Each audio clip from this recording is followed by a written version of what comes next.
Hello everyone, this is Power Booster.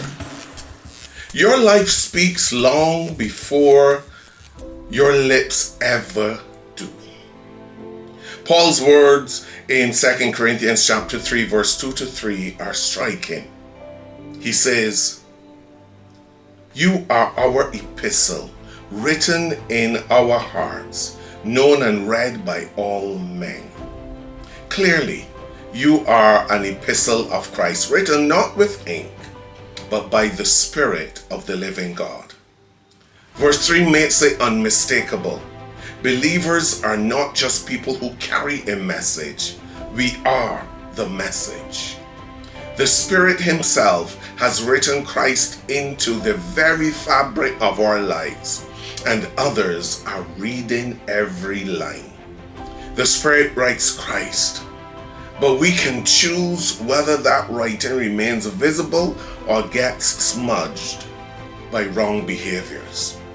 The question is, what are people actually reading?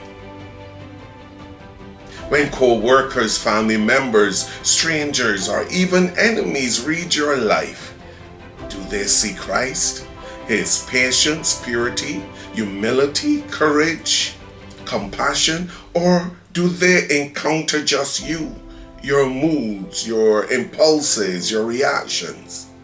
2 Corinthians chapter 5 and verse 20 states, "We are ambassadors for Christ." An ambassador does not speak for himself. He represents the will, purpose, and authority of the one who sent him.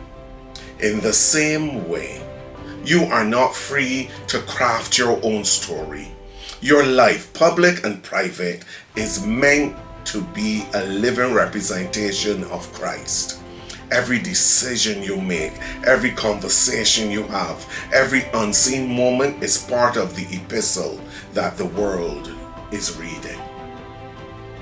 And this is where the tension becomes real. Because many believers shine brightly in public, but dim the moment no one is watching.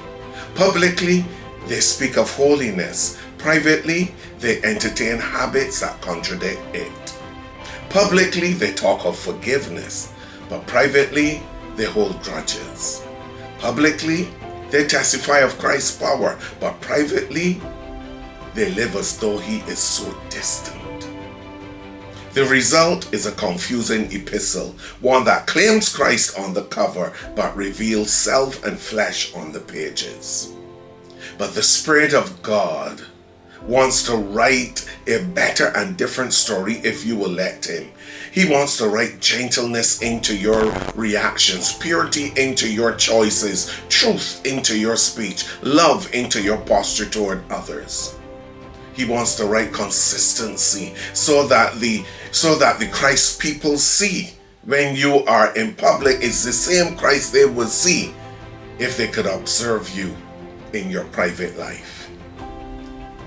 He will write integrity so that your unseen obedience becomes the strongest chapter of your testimony. And He will write courage so that your life points to Christ even when it costs you something. The world is reading, and they are reading more carefully than you think. So, some may never open a Bible, but they will read you. Some may never attend a church service, but they will watch how you handle pressure, disappointment, temptations, and even success.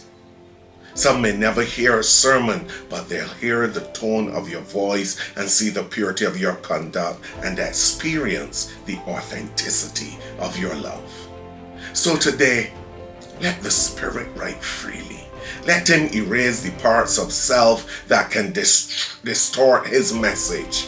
Let Him highlight Christ in every chapter, public and private. Live as an ambassador whose life makes Christ believable, desirable, and unmistakably present. And when the world reads you, they will see not a story of human effort, but a living epistle of Christ, written by the Spirit, read by everyone, and pointing all to Him. Be determined to be an impactful, well-written letter to His honor and glory. May God bless you.